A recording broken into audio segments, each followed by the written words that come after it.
It is my pleasure to welcome Rachel Williams to the Golden Valley Rotary Club today. Rachel has been a U.S. Postal Inspector for 17 years, conducting investigations involving identity theft, mortgage fraud, investment fraud and schemes, Ponzi schemes, lottery and advanced fee scams, internet, eBay, PayPal fraud, child exploitation, mail theft, prohibited mailings, and other financial crimes. Ooh, there's a lot of them. Inspector Williams is currently assigned as the leader for the Contraband Interdiction and Investigation, C-12 team for Minnesota, North Dakota, and Western Wisconsin. Inspector Williams is also the Public Information Officer for Minnesota and North Dakota. Cool stuff. It is my very great pleasure to welcome Rachel Williams as our speaker. The floor is yours, Rachel. Here. Obviously around, the money transmission side where you get the calls. I mean, there used to be calls to send money to a prince in Africa was the one there, but those, we still get a lot of the romance scams and grandparent scams where and try to say that, their son or, someone that they know is needs some money to get released from court or something like that. That's still that we sometimes see that gets reported there, particularly. We also, there's also a number of debt collection related scams that tend to go on as well. Again, so debt collection, those kind of things can be common ones too. The other ones that our agency oversees the insurance industry as well. It's Fraud Bureau, which specifically is tasked with insurance fraud investigations. So those are reports that either come in through insurance fraud, to the companies, but we also look at civil fraud, by consumers, investigate, potential complaints there. So, staged car accidents, those kinds of things as well happen out there too. And so those are not uncommon. And, the Postal Service, I mean, they do a great job. I mean, they really, their primary is obviously mail fraud. Where the fraud is using the mail system or some kind of system to do so. And so we spend a lot of time when working with them as well. It looks like Rachel's back on, so maybe looks like she's live and all. All right, can you guys hear me? Yes. All right, I switched internet connections. I'm sorry, I don't know what was going on. I was connected. I could hear and see you guys, but you couldn't hear and see me. Okay, let's do this before I lose it again. Great. Okay.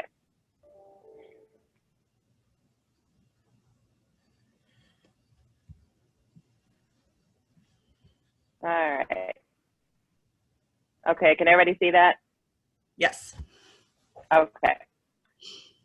All right, so I have worked mail fraud for the last, now what's it going ahead? I've worked mail fraud probably the last 14 plus years of my career. I recently switched over to our contraband team, which is drugs, bombs, IEDs, all kinds of other things in the mail, basically anything prohibited. But mail fraud is still very prevalent every day, and I still work quite a bit with it. But obviously, our first initiative is to protect, prevent, and enforce, prepare not only our employees, but also our inspectors. And I don't know why this is jumping ahead. Hold on. Sorry for all these issues. I don't know what is going on here. Yeah, that's okay. We're more interested in hearing you, I think. So anyway, obviously right now there's a lot of,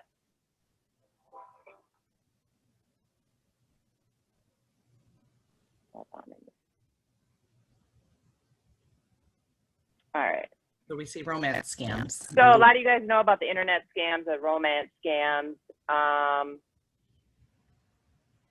Yep. And so unfortunately, that is still targeting a lot of our elderly population. And it often comes out of Nigeria or Jamaica, where they're meeting their vulnerable victims online or through landlines. And as we know, most of us, our parents still have landlines. And there's lead lists or call lists, just like there is the old days when people used to collect coins. There's lead lists that these scammers can purchase. And off those lists, and they start targeting landlines in the U.S. And they pretend that they're successful businessmen trapped overseas, or they're in the military, or they're a student or teacher traveling abroad. I don't know why this keeps advancing. And so they call, develop a relationship with somebody over the phone or online, and eventually get to say, hey, I'm trapped over here and I need money. And they often want it sent via U.S. mail because it's trackable. So they'll send it these elderly citizens to go get money orders either at the post office or at MoneyGram or at Walmart. And it starts out innocent enough. Parents start sending money, relatives start sending money, nobody's aware of it until all of a sudden thousands and thousands of dollars drained out of their account. And it becomes a problem because now these individuals can't pay their bills, they can't eat, they're ashamed to tell their family, so they keep sending. The other unfortunate part about this is because of Google Earth, they often will go onto Google Earth and look up the person's house and see what it looks like, if it's White House with blue shutters. And when the individuals stop sending money, they start to threaten them. So if people don't know what Google Earth is, they have no idea that these people can look like, and they may think that they're down the street, they're at the store, they're being watched, and therefore they continue to send money. So something to look out for with your parents or relatives or neighbors that you may be helping. If you see mailing labels, priority express receipts, or express mail receipts sitting on tables, coffee tables, or in their mail, just ask a few questions. Okay. All right, and as you know, they start to build a relationship, and obviously during quarantine, this becomes a problem because people are lonely. They want to talk. So whether they start out communicating on the phone or via chat online or via email, they often get a response from the individual, and then they continue to build that trust factor until they start asking for the money. You know, like I said, I love to come to the Google Earth, pay me or else. And as you can see, if someone is not familiar with the internet or what information is available out there, they become nervous and they become scared. Stop and take a photo stolen from the internet. The scammers often just have laptops and tables, okay? And these individuals don't know what to say to them. You know, they talked to them for so long, even when I was told it was a scam, people don't understand.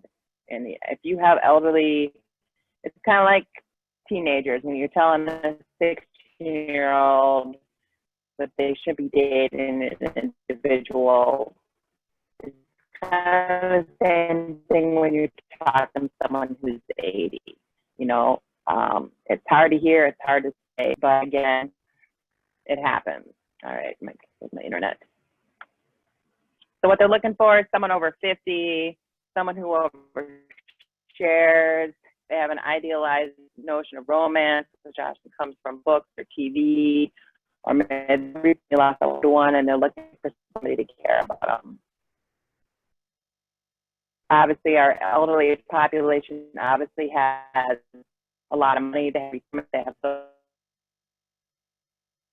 these are actual their assets, ruins their credit, and then he even has blackmail them with webcam footage. Obviously, we have Zoom now, we have all kinds of recording capabilities, and so it isn't that hard to convince somebody to do things that you can later use to blackmail them. Again, something to keep an eye on. This can obviously happen with your kids.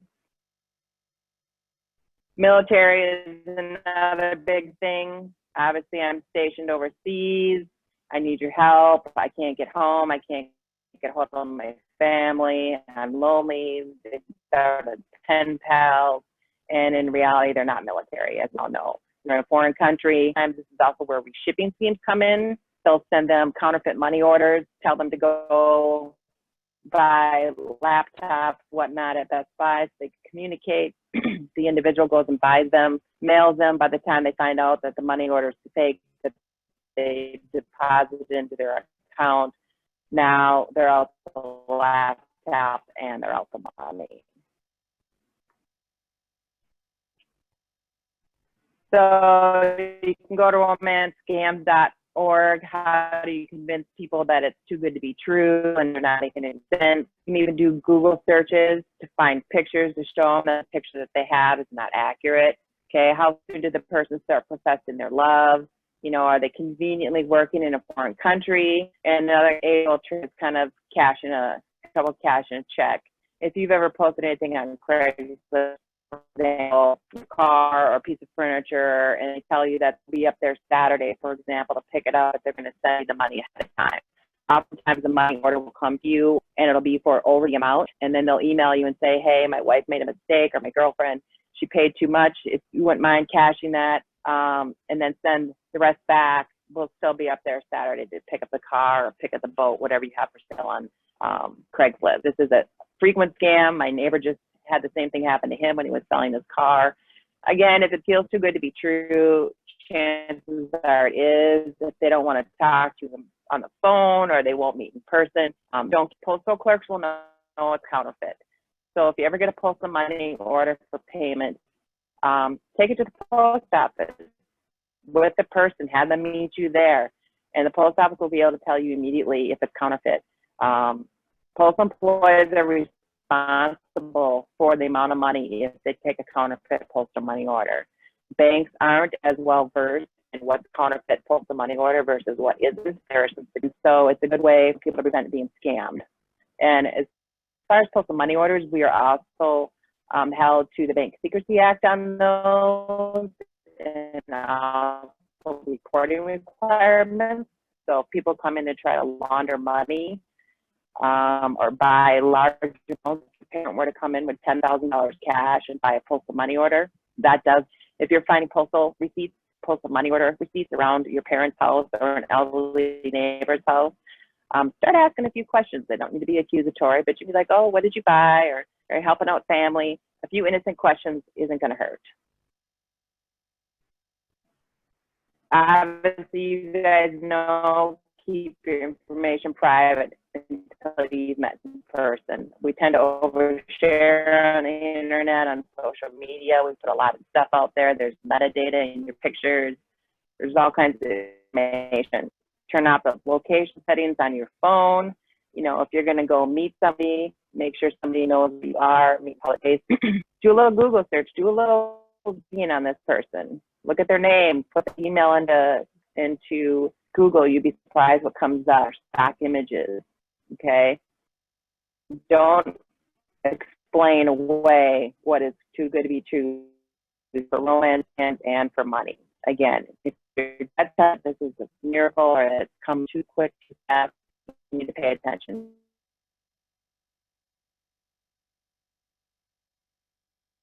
You need to pay attention to that. You also need to look out for your vendors.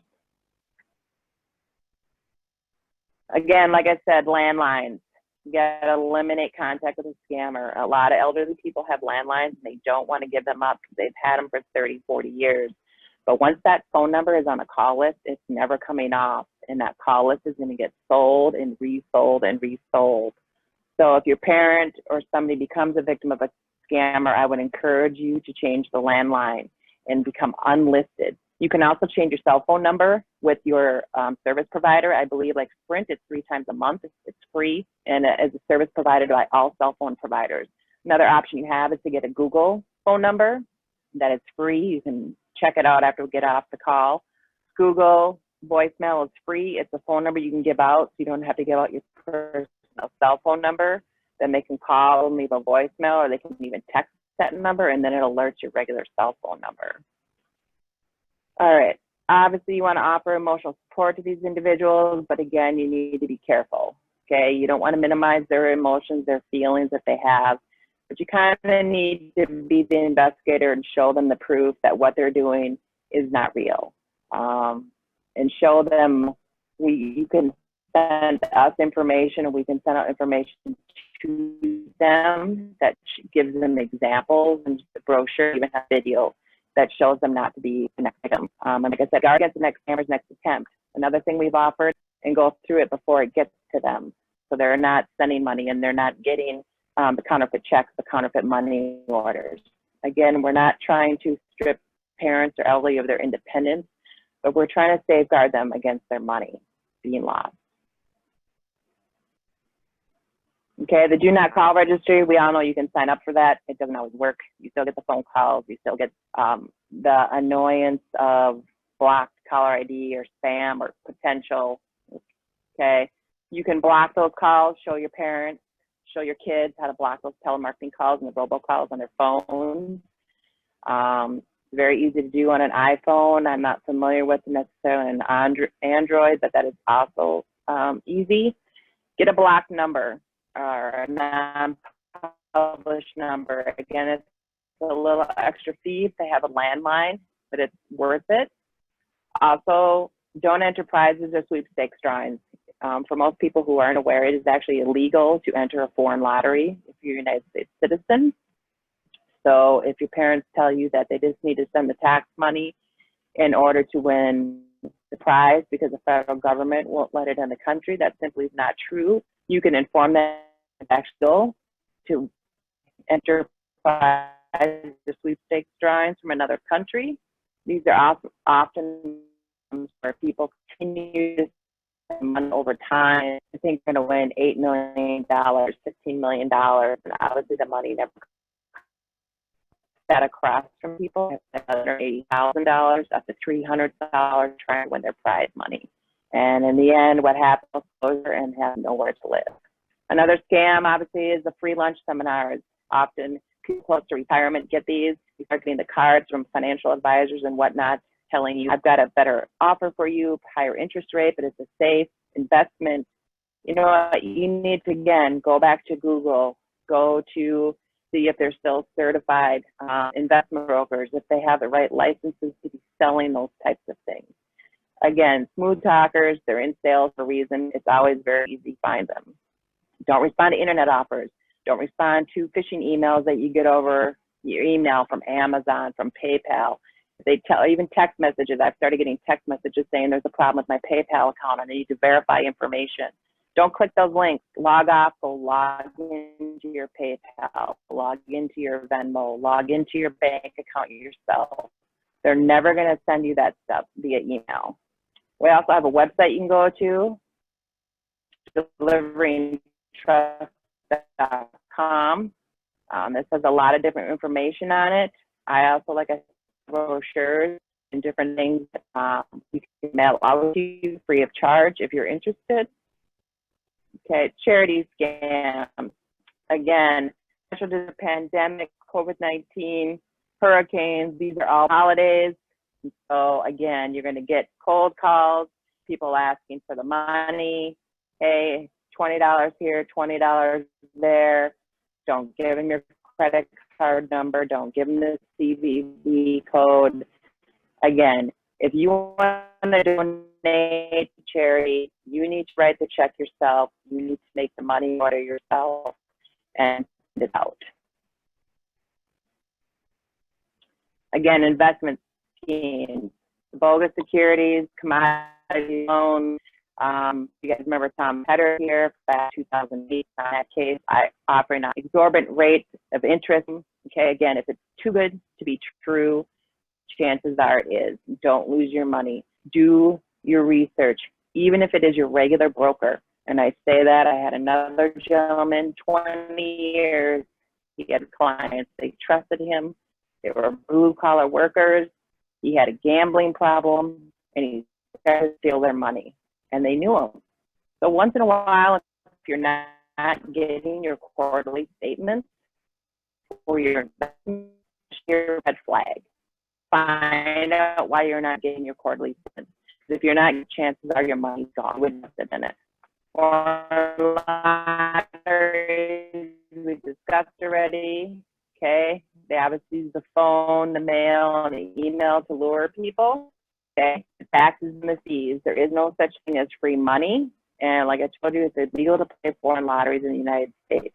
Again, they can also have a thing. You can Google it if you want to write it down. It's called a spoof card. They go on the internet and buy a spoof card for $20. Get as many minutes as they want. It's kind of like the calling cards in the old days. And what that does, it allows them to be a male or a female, and then they can type in whatever number they want as caller ID.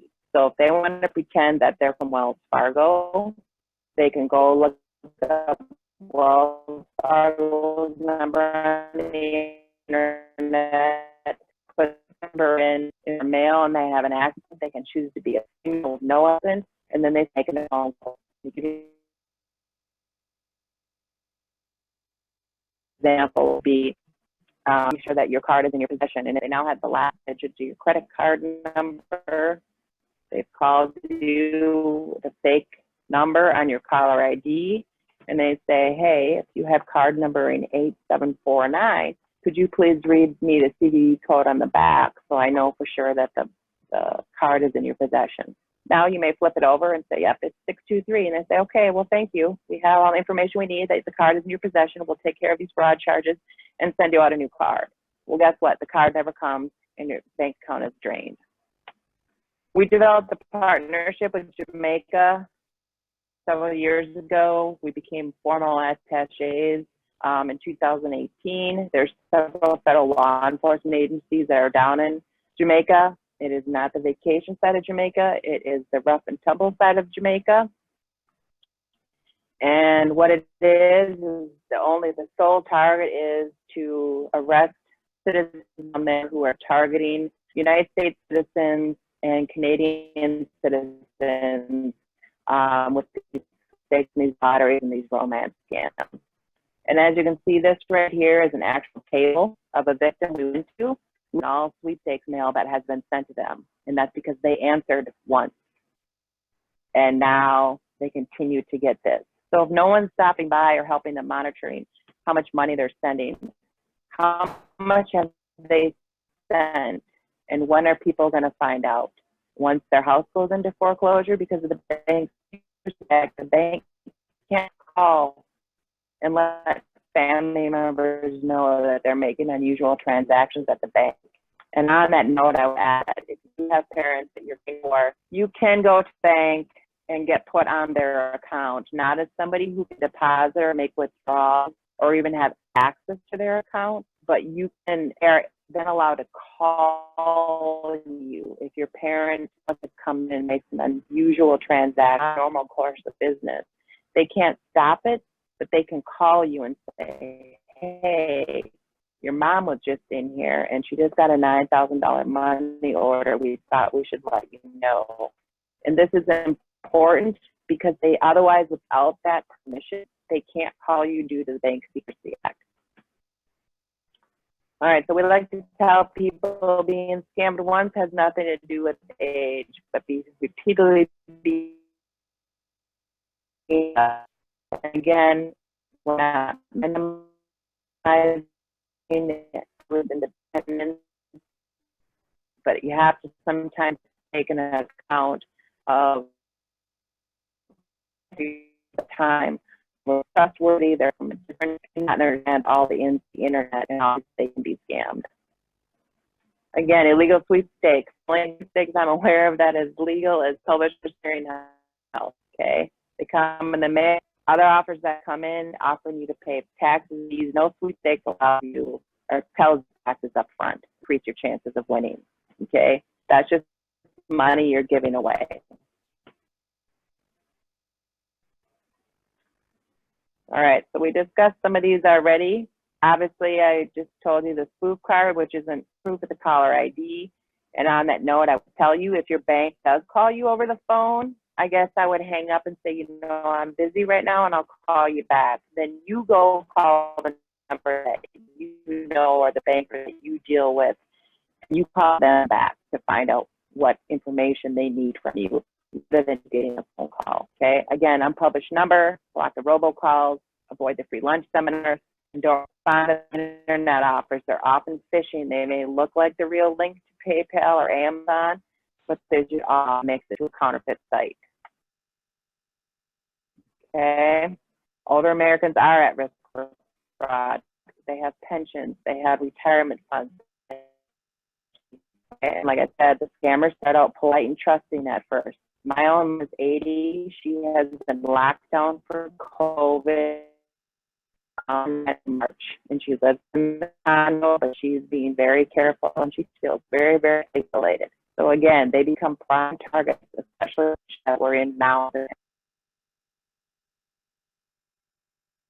These are some of the things you can protect yourself.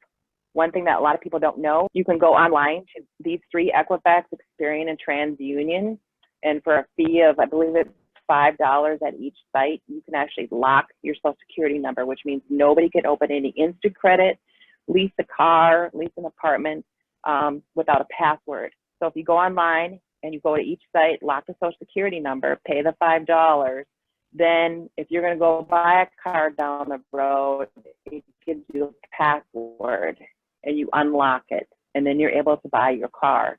The benefit of this, then, again, is if you become a victim of one of the breaches that seem to be happening far too often with different companies, your social security number can't be used to open any instant credit, buy a car, anything of that sort. However, every time you unlock it and relock it, you have to pay the $5, unless you're a victim of identity theft, and then you have to provide the police report. Better Business Bureau is okay. I wouldn't say that their information is always super stellar. I've had some fraudsters on there that have A+ ratings and they're still fraudsters. So again, a little bit leery. Check your credit accounts at least once a year. Check them out. A lot of times credit cards offer free credit monitoring, or they actually offer you a free report once a year to check. And again, it's good sometimes a good idea to check your children or your grandchildren, especially if their parent doesn't have custody of them. Sometimes they will use their social security number to gain credit. You can go to our website and report mail theft crimes or identity theft. FTC, Federal Trade Commission, also has a lot of very valuable information. They actually have an excellent multi-page brochure. I actually have some in my office if anybody wants them mailed out to you.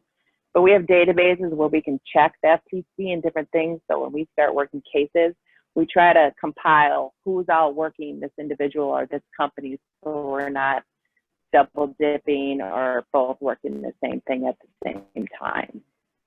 Again, our website, deliveringtrust.com, has a lot of information.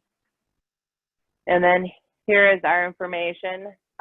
Michelle has my email. Email's probably the best way to hold me right now because we are not in the office full time because of the pandemic. And this is our 800 number that if you do need emergency or need to call in mail theft or you see somebody stealing mail, I would encourage you to call that number. On a side note, obviously ballot mail and election mail is all over the news right now.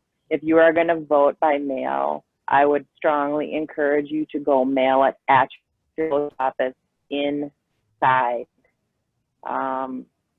Blue collection boxes are out there, but I'm not going to lie, we've had some issues. Very few and far between, but we have had them. So please mail any ballot mail at your local post office and do it inside or do it close to collection time.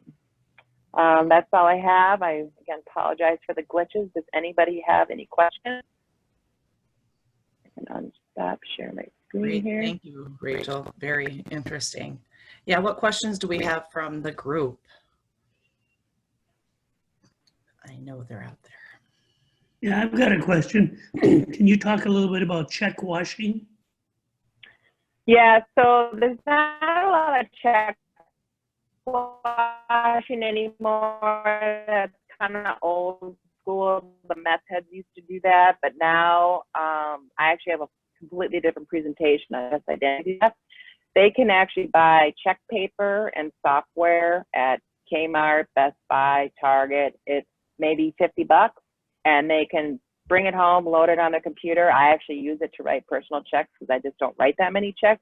But they may steal your information out of your mailbox. Let's say they steal your bank statement. Routing numbers to banks are free. So they put the routing number on the check. They get your checking account number, put that on there, get a counterfeit ID, and off they go to write checks.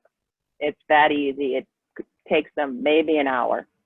That's why it's important. I tell people to bring your mail in right away, or else actually get a locking mailbox. They're available at Menards and Home Depot for like $50. They look like regular mailboxes, and then when you open them, there's a little key. There's a slit that the letter carrier can put the mail in. Again, it's not foolproof, but it's a deterrent, especially around the holidays. Around tax time is another time to be checking your mail very frequently, because if you think of all the information that's coming during January to April between your retirement funds, your 401ks, if you're military, if you're Social Security, a lot of information comes in that time frame, and mail thieves know it. I have a P.O. box myself, just because I'm not always home, and some bulk mail, as I like to say, comes to my mailbox, but my other mail goes to my P.O. box. check washing takes too long. They got to wait to be checked right now. So if you have checks in your outgoing mail and you put the flag up, the information off that check, print a new check, and off they go to Walmart. That answer your question, Brian? Yes, thank you. That was good. You know, the biggest thing I can tell you guys, especially during the pandemic, is our parents are lonely. They're lonely. Your neighbors are lonely. You need to check in with them, find out who they're talking to, what they're mailing, what they're sending. It can be innocent questions. And I think you will actually be surprised at how many people are communicating with other people online that they don't know and that they're sending money. It's never who you think it is. And it's very sad because by the time it makes it to our office, they've already lost thousands and thousands and thousands of dollars. We can stop packages. Let's say you go to a neighbor's house and they just mailed a package yesterday or the day before. Depending if it's priority or express, we can stop it if you have the tracking number, because usually it bounces around the United States 2 to 4 times before it goes out of the country. Interesting. Yeah, and I think a lot of people just are trusting, like, why would somebody print this, or they wouldn't be allowed to mail it to me, or if it wasn't allowed. And the reality is quite different. There's lots of scams and lots of ways that people shouldn't be trusted with your information. Well, and you should check your internet bank statement. We get lazy, we don't see what's coming out of our account. And oftentimes if somebody has stolen your check, your mortgage check, for instance, and they rewrite it, they may rewrite it for the exact same amount. And you're not going to pay any attention to it because you're like, oh, that's my mortgage payment. And then you get a notice from your mortgage company a month later going, we didn't reach your mortgage payment. So then you pull up the check, the image, and you're like, well, who is that? Mm-hmm. Mm-hmm. Again, they're crafty, and it doesn't take that much effort anymore. Yeah. What questions? Other questions?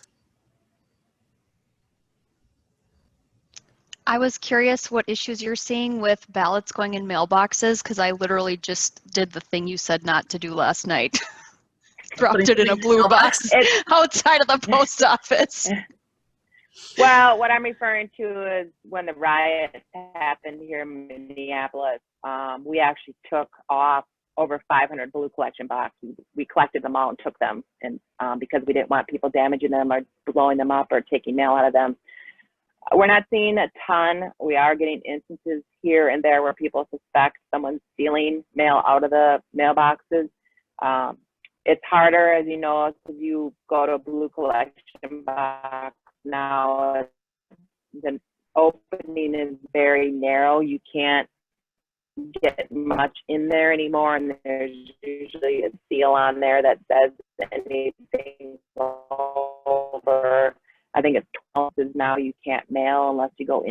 Like I said, it's been very few and far between. But again, just because it's such a focus and because people are out of work and the pandemic, people have a lot of time, people don't have money, and they know that people mail checks. And so ballot ends up kind of being, I should say, like a side issue. They're not going after ballots. They're going after the other stuff in the mailbox. And the ballots has become collateral damage, I guess. So I'm sure it's fine. Like I said, of all the blue collection boxes we've had out there, we've had very few instances, or we've had people maybe attempt.